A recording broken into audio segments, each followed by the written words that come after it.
Welcome aboard, mariners. Today, we're diving deep into a critical skill that every officer of the watch must master: atmospheric pressure unit conversion. It might sound simple, but getting it wrong can lead to disastrous consequences. We'll explore to real-world scenarios aboard the MV Pacific Horizon, a container vessel sailing from Manila to San Francisco, to see how knowledge, understanding, and practice the CUP framework come together to ensure safety at sea and in port. Let's set the scene. Part 1. The MV Pacific Horizon is underway, 900 nautical miles east of Guam. The ship's meteorological station reads pressure in millibars, or hectopascals, but the latest U.S. Coast Guard forecast is in inches of mercury. A low-pressure system is developing, and accurate data is vital for storm avoidance. On the bridge, the second officer checks the barometer. It reads 1,005 hectopascals. Meanwhile, the satellite forecast shows the approaching storm at 29.68 inches of mercury.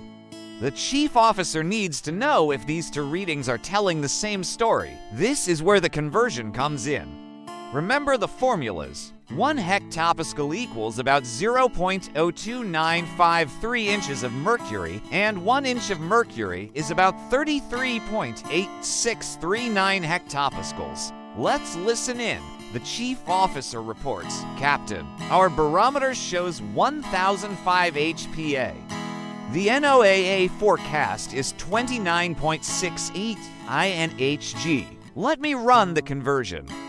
29.68 inches of mercury times 33.8639 gives us almost exactly 1,005 hectopascals.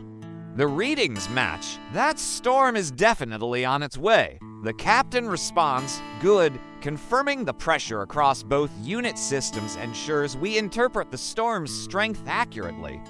Let's adjust our course 25 degrees to the south to avoid the low-pressure center. The second officer confirms all logs are being updated with both HPA and INHG for cross-checking. Deck cargo is secured. Down on deck, the able seaman has already been at work. Deck lashings inspected. All containers secured. We've applied extra chafing gear just in case. From the engine room, the chief engineer radios in. Main engines and generators are ready. Fuel and ballast systems are prepared for stability adjustments. Let's analyze this. The knowledge component is knowing the conversion formulas. The understanding is realizing why consistency is crucial for comparing different weather reports. The practice is the chief officer actually doing the math, the second officer logging both values, and the entire crew taking action based on this unified data. Practical actions are key. The crew maintains barometer logs in both units.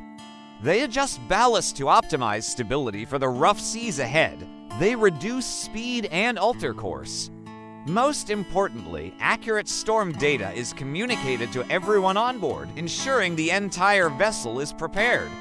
A low-pressure system means high winds and rough seas, which causes the vessel to roll and pitch. Without properly secured cargo, this could be catastrophic. This whole process is aligned with regulations like STCW, SOLAS, and the ISM code, which all mandate safe navigation and shipboard operations based on reliable data. Now, let's fast forward. Part 2. The MV Pacific Horizon has safely arrived in San Francisco. This time, they're under a high-pressure system of 1018 hectopascals, which translates to 30.06 inches of mercury. The seas are calm, but this high pressure has brought dense morning fog over the bay. Once again, unit conversion is critical, but this time for safe cargo operations. The Port Authority gives weather updates in inches of mercury, while the ship's systems use hectopascals. The second officer is on watch. "Captain, our barometer reads 1,018 HPA. The port's forecast is 30.06 inches of mercury." The conversion is confirmed. 1018 divided by 33.8639 is spot on 30.06. The captain, now acting as the shipmaster supervising port operations, replies, "Good. Ensure the crane operators are aware of the wind and pressure data for stability calculations." That fog advisory is still in effect, so slow down all cargo operations. The chief officer coordinates the deck work. Ballast has been adjusted for port stability during discharge. Hatch covers are secure. Our logs are updated with both units to meet regulatory compliance. On the terminal, the stevedore supervisor is managing his team. All forklifts and cranes are set to a restricted speed. The crew is in high visibility vests and using radios for constant communication. Let's look at the cup analysis for the port situation. The knowledge is the same knowing the conversion formulas. The understanding is recognizing how consistent data impacts vessel stability during cargo transfer and ensures safety for crane operations, especially in low visibility. The practice involves converting readings, adjusting ballast, controlling crane speeds, and maintaining dual-unit logs for compliance with port state control and other authorities like OSHA. High pressure often means calm seas, but the associated fog presents its own hazards. Visibility is limited, making crane movements and general terminal traffic riskier.